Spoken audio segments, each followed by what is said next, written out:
Hello everyone. सो आज हम लोग क्विक सॉर्ट के बारे में पढ़ेंगे। क्विक सॉर्ट और एक डिवाइड एंड कॉन्कर अप्रोच पे बेस्ड है। सो इसमें हम क्या करते हैं, एक पाइवोट एलिमेंट सेलेक्ट करते हैं और उसको अपने सही पोजीशन पे रख देते हैं। तो ये जो पाइवोट एलिमेंट है वो हम एरे के किसी भी सेक्शन में से ले सकते हैं, बट जिस भी सेक्शन से हम लोग वो पाइवोट एलिमेंट ले रहे हैं हमें हर एक सब एरे में से उसी पोजीशन से वो पाइवोट एलिमेंट सेलेक्ट करना होगा। जनरली हम लोग स्टार्टिंग या एंडिंग इंडेक्स से पाइवोट एलिमेंट सिलेक्ट करते हैं। सो अगर ये एक एरे है तो मैंने इसका स्टार्टिंग वाला index as a pivot select किया हुआ है। तो मैं पहले इस एलिमेंट को उठाऊंगा और चेक करूँगा कि ये कितने एलिमेंट से बड़ा है।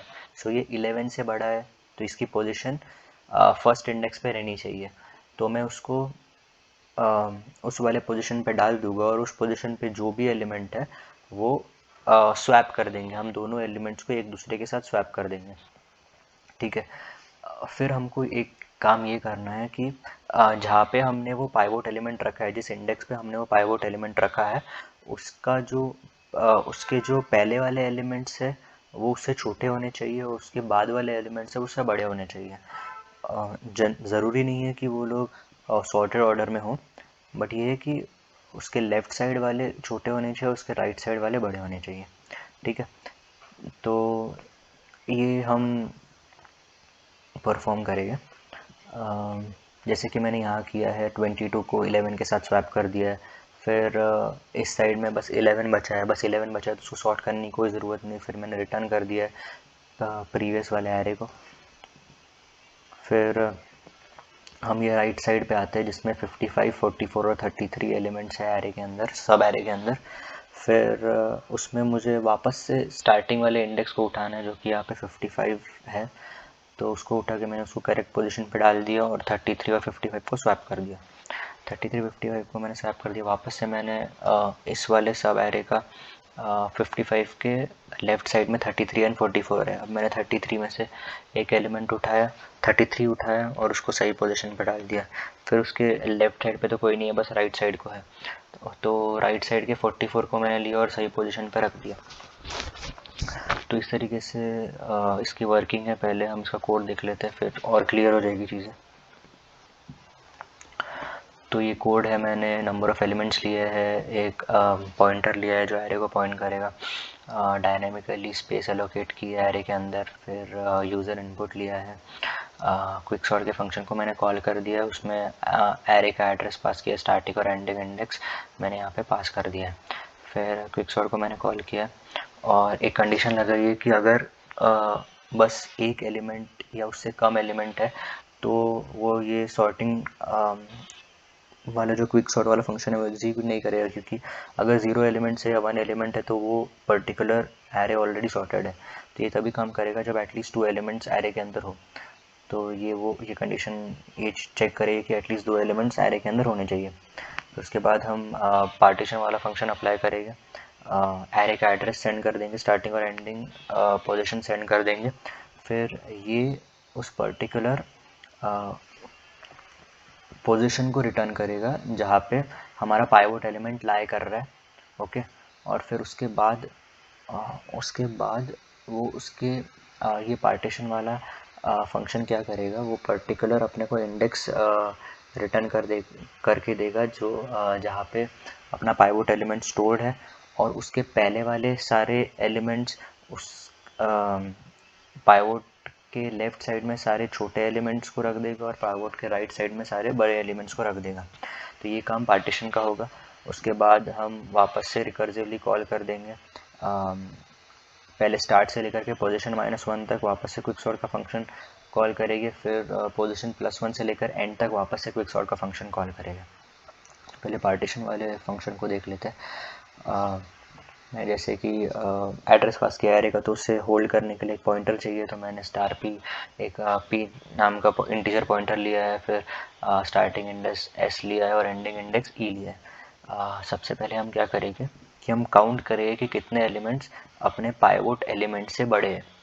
ठीक है। तो यहाँ पे हमने पाइवोट वाला जो एलिमेंट है वो स्टार्टिंग में कंसिडर किया है कि स्टार्टिंग वाले हर एरे के स्टार्टिंग वाले इंडेक्स पे जो भी एलिमेंट है वो पाइवोट होगा, तो वो मैंने पाइवोट एलिमेंट बाहर निकाल लिया है।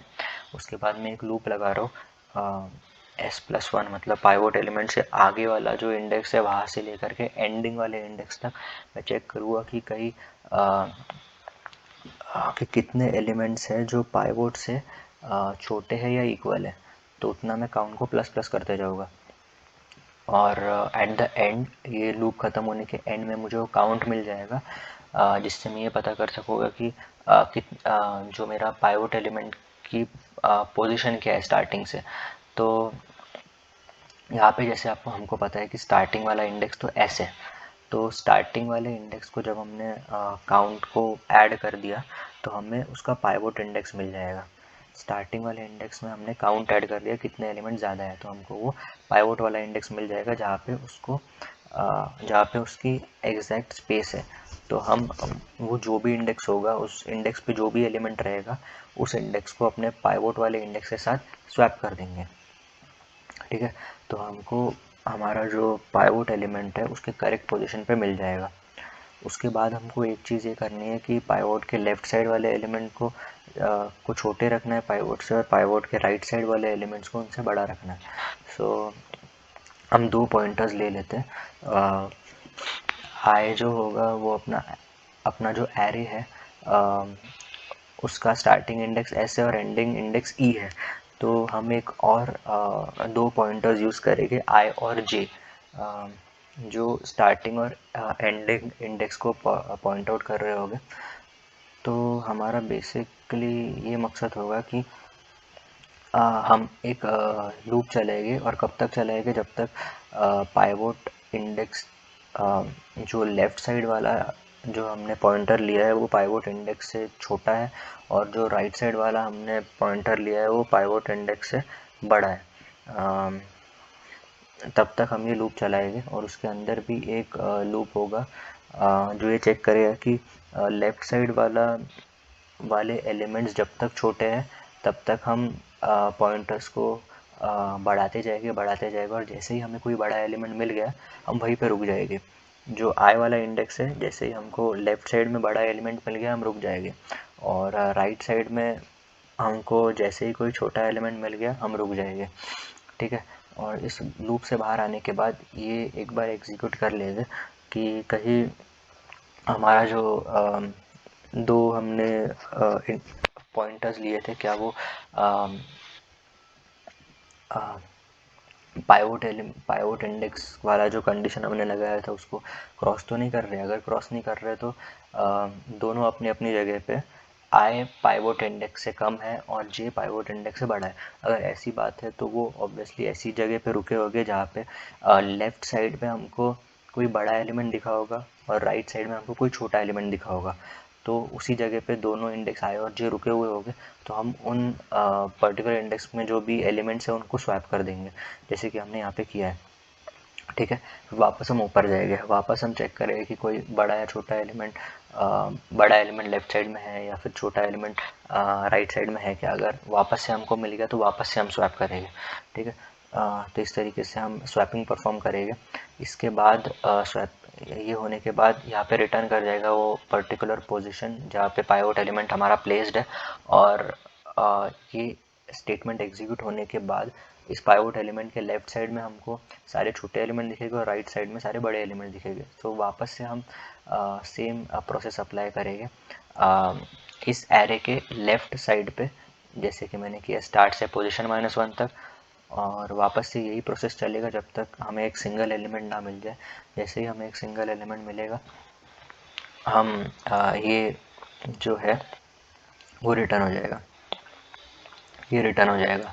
फिर उसके बाद ये एग्जीक्यूट होगा, ये सारे राइट वाले इसको सॉर्ट कर देगा,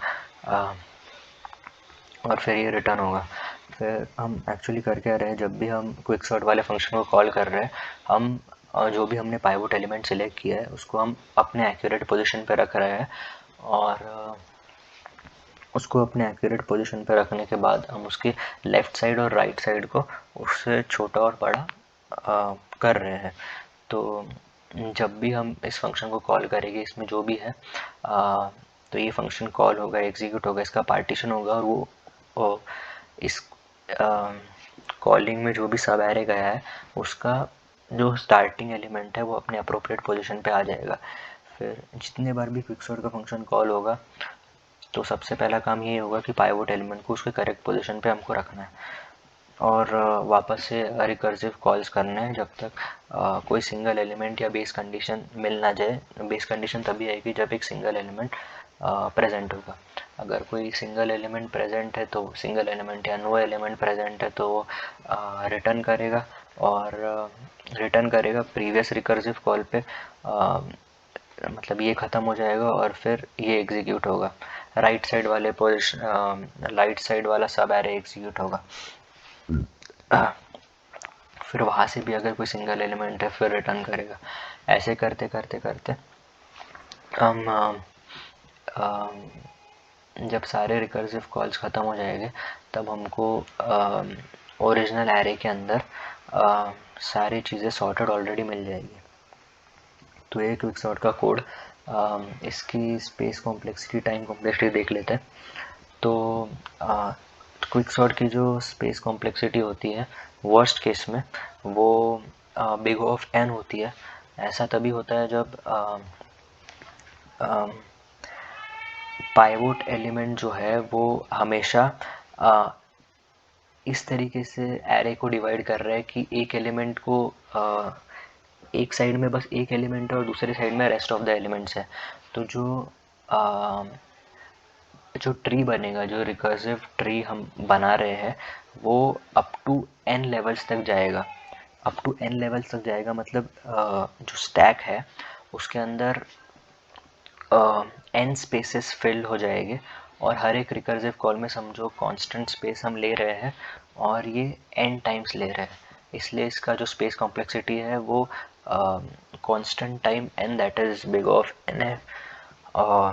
और इसका best case time complexity space complexity हमको तब मिलेगा जब पाइवोट एलिमेंट हमेशा उस एरे को 2 हाफ्स में तोड़ रहा है। Every time it is breaking it into 2 halves. तो जो ट्री का जो साइज़ है, मतलब रिकर्सिव फंक्शन कॉल हम जो कर रहे हैं उस स्टैक में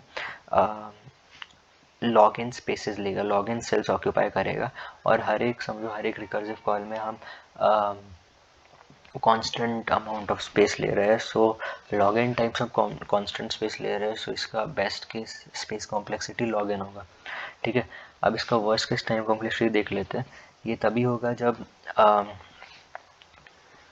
पाइवोट एलिमेंट इस तरीके से एरे को तोड़ेगा कि लेफ़्ट साइड में जो है वो 0 एलिमेंट्स है और राइट साइड में हमको n-1 एलिमेंट्स मिल रहा है।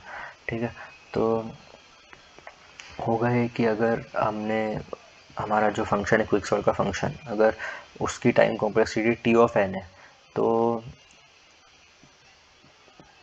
n-1 एलिमेंट्स को सॉर्ट करने की time complexity t of n-1 होगी, और उस पर्टिकुलर क्या बोलते हैं अपना जो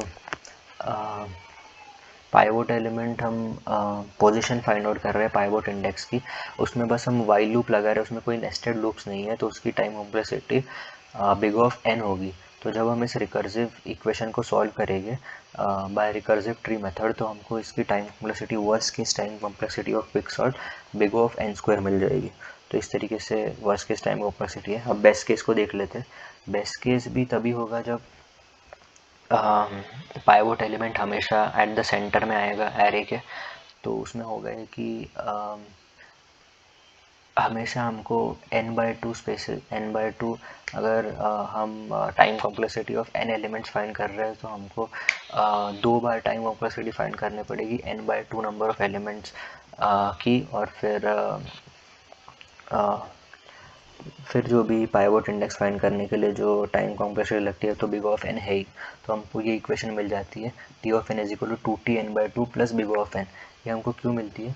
जैसे कि यहाँ पे देख सकते हैं कि इसकी टाइम कॉम्प्लेक्सिटी हमको पता है बिग ऑफ एन है, ठीक है। फिर इसकी कॉम्प्लेक्सिटी, अगर हमने इसकी time complexity T of N ली है तो इसकी time complexity T of N minus one होगी, क्योंकि हमने उसको हाफ पार्ट में डिवाइड किया है, ठीक है। तो इसका T of N by two होगा, इसका T of N by two होगा, तो two T N by two plus इसका बिग ऑफ एन, ठीक है। तो इसलिए ये हमको इक्वेशन मिल जाती है, रिकर्सिव इक्वेशन। फिर इसको सॉल्व करने का एकदम आसान सा तरीका है, मास्टर्स थ्योरम है। मास्टर्स थ्योरम में फॉर्मेट ही दिया रहता है, a T N by B plus N raise to K log raise to P N. तो उसमें हमने ये फार्मूला डाल दिया, तो हमको big of N log N time complexity इसकी बेस्ट केस में क्विक सॉर्ट की देखने को मिल जाती है, ठीक है। तो ये है बेस्ट केस और worst case time and space complexity of quick sort. Code भी हमने देख लिया है। तो मर्ज सॉर्ट और क्विक सॉर्ट बेसिकली बहुत ही ज़्यादा पूछे जाने वाले सवाल है इंटरव्यूज़ में। थोड़े ट्रिकी भी होते हैं, इसलिए ज़्यादातर लोग पूछते हैं कॉन्सेप्ट चेकिंग के लिए। तो आज हमने देख लिया किस तरीके से क्विक सॉर्ट वर्क करता है, इसका इम्प्लीमेंटेशन देख लिया, वर्किंग चेक कर लिया, टाइम एंड स्पेस कॉम्प्लेक्सिटी देख लिया है। तो यही था आज के लिए। अगर आपको कुछ डाउट होगा तो आप कमेंट सेक्शन में पूछो। बाकी अगर आपको ये कोड चाहिए होगा तो मैं आपको डिस्क्रिप्शन में डाल दूँगा। बाकी चलो आज के लिए बस इतना ही। Thanks for watching, bye bye.